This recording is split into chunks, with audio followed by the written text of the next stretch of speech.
and welcome to my channel, KwilterKris. I'm so glad you're here. My name is Kristen, and today we're doing the Dragon Fruit block of the month. This is month 3. It's all 4 of these blocks. They are paper pieced. So last month we completed these blocks and we sewed them together, and these are 4-inch blocks. So this month we're working on a little bit bigger. These are 6-inch blocks. So these are our blocks we're going to work on. This one is a flying geese. It's 3.5 by 6.5, but the rest are square. I'm going to be doing 4 log cabin, 4 square and square, 4 economy block, and 8 of the flying geese. And remember, you can tell apart log cabin from courthouse steps in that courthouse steps has 3 squares in the middle, and log cabin has 2. 1, 2, 3. 1, 2. So here's what I have to get started. I have my book here, and I have it turned to the page that we're going to be working on, so I can look at this for reference. I have my paper set out for this quilt. And you need 4 of each, including the flying geese, even though we need 8 flying geese because there's 2 on each paper. I have an add a quarter ruler, but you do not have to have this. The benefit of this is that it's at an angle, and you'll see as I use it, it makes it slightly easier to trim the paper, but you can also use a standard acrylic ruler. I have a seam roller. This is a wooden one. It's a Violet Craft. This works fine, but I also have my iron here next to me, and I can iron it as well. You can also just finger press it. You don't have to have either of these things. I do have my rotary cutter and scissors. Now, I will say that these blocks, all of these blocks, have been made without paper for a very long time. The paper piecing just makes it more accurate, so it really ends up being your personal choice. But the purpose of this video is just to show how I paper piece it, so that's what we're going to do today. I also have my fabric here. The fabrics in the kit, they were all around a fat quarter size. Some were a little bit bigger, a couple were a little bit smaller, but that's about the size they are. I have mine put in the order of what I'm going to piece them. I have my papers put in that order. So I feel like the flying geese are the easiest or the quickest, so I'm going to do them first. Then I'm going to do the square and square, then the economy, and then finally the log cabin. As we get started with cutting our fabric today, I want to start with a brief caveat, a couple of them. First, this is how I do this paper piecing. You may have a different way, and that is okay. And please do not let my way discourage you from doing it your way. If how you do it works for you, that is great. I do not believe in quilt police or in a lot of rules.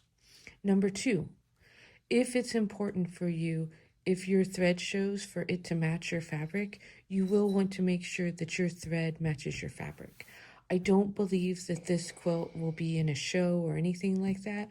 We'll probably use it here at home, so I'm not super worried about the thread showing, and I'd rather that you all be able to see it in this video than it match exactly. So having said all that, we're going to first cut up our fabric, and then I will show you how I sew it to the square.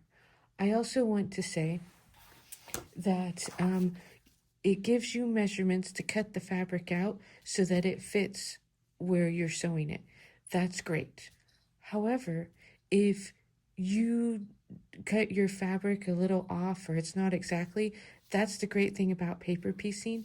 It won't matter. It can be a little off, and honestly, as long as all the pieces fit and it's within the seam allowance, it will work out just fine.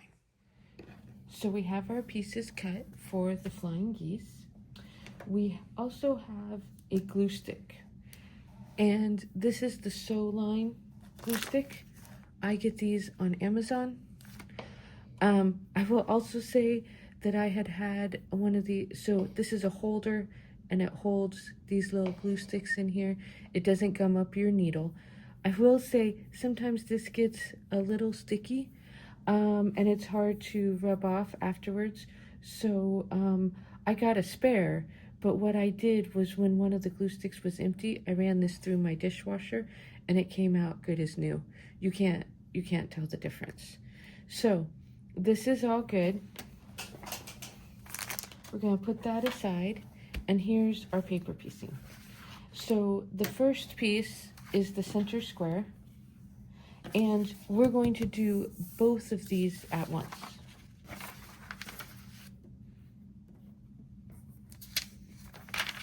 So remember, here is the printing. So we're going to take one of our squares and we're just going to put it on there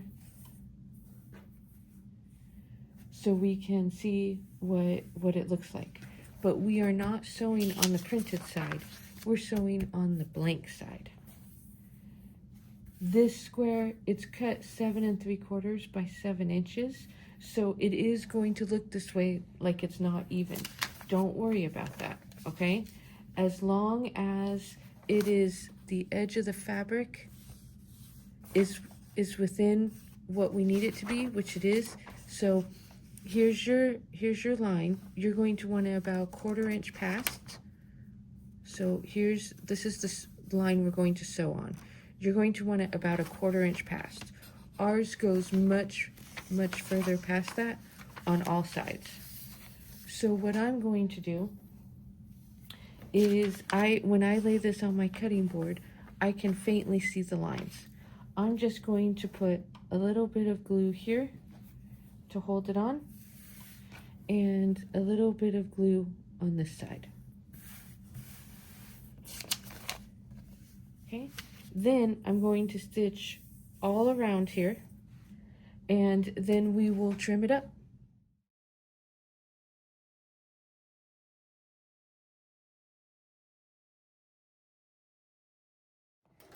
Okay, so we have sewn from this corner to here. Then we stitch just a few stitches right here. Then we stitch to this corner down here, a few stitches right here and up, just like it was one piece. Okay? You're going to want to trim whatever threads you have. If you have thread buffers, that will work. Here's what it looks on the fabric side. Okay, as you can see, we have lots of room around here, so we'll be able to trim this up great. Okay, so now I have all the center portions on my flying geese. They're all sewn on, and so now we're going to trim them up. So one side's labeled 2, one side's labeled 3. And I have this ruler. I have a longer version too of this at 1/4. Here's my longer version. So all I'm doing is bending that on the ruler. As you can see here, the ruler has a slight slant. And then it's got this like little hook with this raised area. So we fold this over, and then I just press this with my fingers. I flip the ruler over,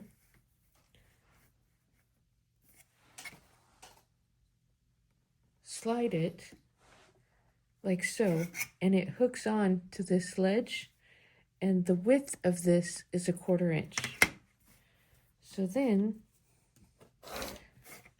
I just cut off the excess. See? There's our 1/4 inch. So we're going to do this all the way around.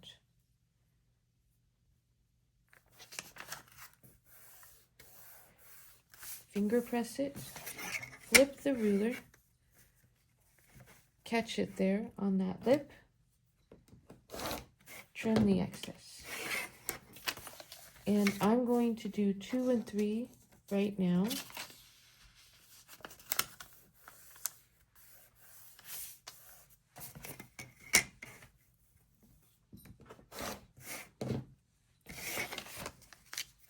but you could just do 2 and then sew it on and come back and just do 3.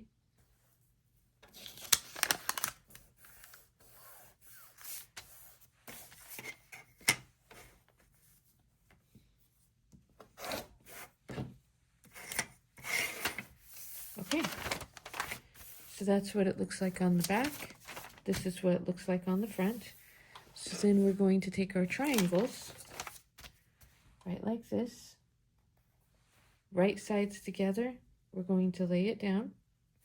And at this point, you could put a little of our glue stick in the seam right here, and then put the triangle on there if you wanted to. I think of the glue stick as like an extra hand to help me hold on to it. Then you're going to flip and sew it this way. And you'll do that with both of the number 2s and then with the number 3s. Okay. So these are sewn on. So your next step, you can finger press it like this. And then do the 3s. You can use the seam roller like this. Or you can take it to your iron and press it down, whichever you prefer. After you get these pressed down, then you'll do number 3. Same thing, we will press these over. Now, I didn't worry about which direction the stripes were going. If that is a concern to you, you might want to pay more attention to it, but that's not something that I was worried about. Again, you can finger press, you can take this to the iron, so I will go and press this and we'll trim it up. And in this case, instead of trimming on the dotted line like it seems, and like you do with a lot of the others, we're going to cut on the solid line. We know that because the unfinished size is 3.5 by 6.5. And so you can see 3.5 by 6.5. Okay? So we're just going to trim this up.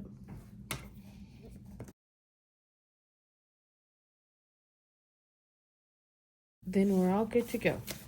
Okay, so this is the square in the square. This one's pretty straightforward. So what I'm going to do is, of course, you sew on this line. You put it on this line. I'm just making sure it's bigger, and it is. So what I'm going to do is put a little part of my glue stick here. And then I always like to sew around the square first before I start sewing on the sides, but that's personal preference. If you just want to hold it on and put the number 2 piece on there at the same time, you can, but this is how I do it. I will sew around on all of these and then I'll come back. Okay, so I've sewn all mine on, and the seam allowance that's left here is pretty close. It's probably about a 1/2 inch, not a 1/4 inch, but I'm okay with that. So the next step is to fold over our papers and sew on our next triangle. Okay, I have all of our corners folded, and this orange is 2 and 3, and this one is 4 and 5. So we're gonna get these sewn together, and then I'll come back and we'll trim it up together. Okay, so I have piece 2 and 3 placed. Excuse me, and I've pressed it down. Now we're going to do 4 and 5, these right here, and okay, so we have our squares all sewn together, the square and the square. We're going to trim it. It says trim on this line, and so it's the outside line. We're going to trim all around there, and then once that's done, we'll be ready to move on to the next block. Okay, so our square and the square blocks are done.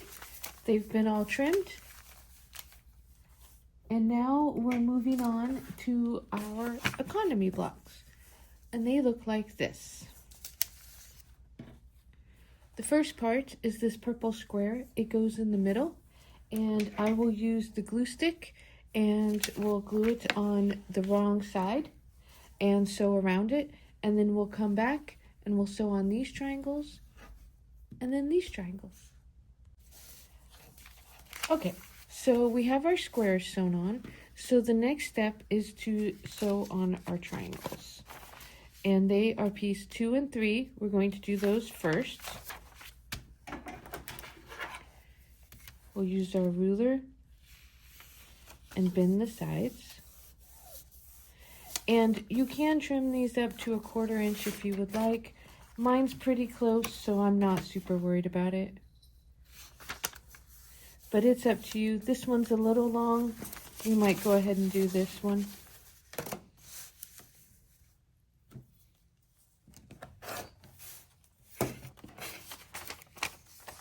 So we're going to do that for sides 2 and 3. And we'll do that for all 4 of our blocks. And then we'll do the next step. Okay, we have piece 2 and 3 sewn on and pressed down. Now we're going to do 4 and 5. It's also with the pink. And we're going to fold it over and see if any of these need to be trimmed. So we'll do 4 and 5 at the same time.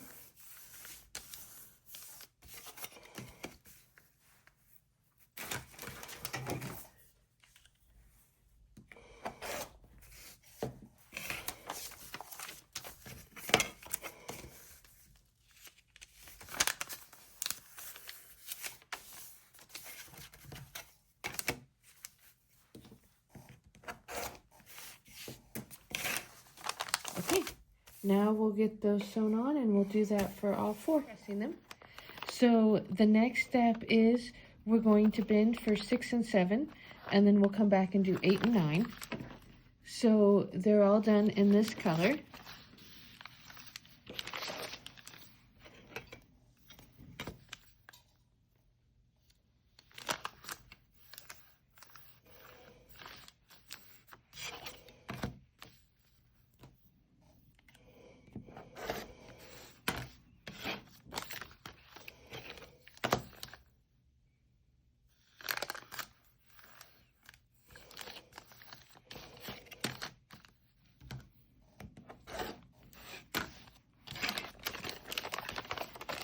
So you can see it all trimmed up.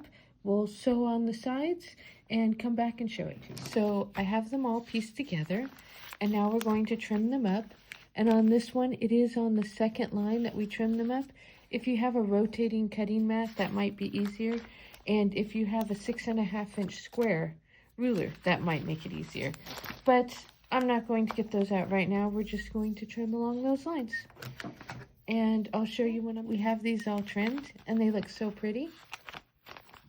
And then we just have one left, and it's the log cabin block. So now we're going to work on the log cabin. And the first square is the orange, and I just put a little bit of glue and then put our square on that. Okay, so we have this, the first piece. I've already put some of the glue on there in the seam allowance. We're going to put this right sides together, just like that. Press it down. The glue won't gum up your needle. It won't make your fabric stiff, nothing like that. And then we'll sew this down. Okay, so we have piece 3 sewn on here. And next is piece 4, right here. And so we're going to do the same as we did before, where we're going to put a little glue in the seam allowance, and then I'm going to sew it on. Okay. So we finish piece 4. So here is piece 5. And it will go right along here. And again, it's still a little small, so I think I'll still glue for piece 5. And we'll see how it is for piece 6. Okay, we've already made it to piece 6. Piece 6 goes right here. And we're going to sew that on. This is about almost halfway. There's 13 strips, and so yeah, we'll get this sewn on. Okay, we have finished piece 8, and now we're going to do piece 9. And again, I'm not trimming up any of these. I am just laying it here against the edge and sewing it up. Okay, I've sewn on piece 9. It's looking all good. My pages are curling because I took the iron to it, but it's fine. That won't have any bearing on the finished block. I have 4 more pieces to go around. I'm not trimming anything up as I go around. I'm just ironing them, or I'm just sewing them on and then pressing them. After I get those last 4 pieces on, then I'll come back and show it to you, and we'll trim these all finished. And now I will trim them up. And remember, you trim them up on the second line. So now we finished all of our blocks, sewn our flying geese together. The next step here is that we sew them together, and they'll make 4 blocks that look like that. So these and these go together, and these 2 go together. So I'll work on sewing those together and come back and show it. Okay, so we've gotten them all sewn up, and I think they look great. I have left the paper on for now, and I won't take them off until I put the whole quilt together, I think. So thanks so much for watching. Bye-bye now.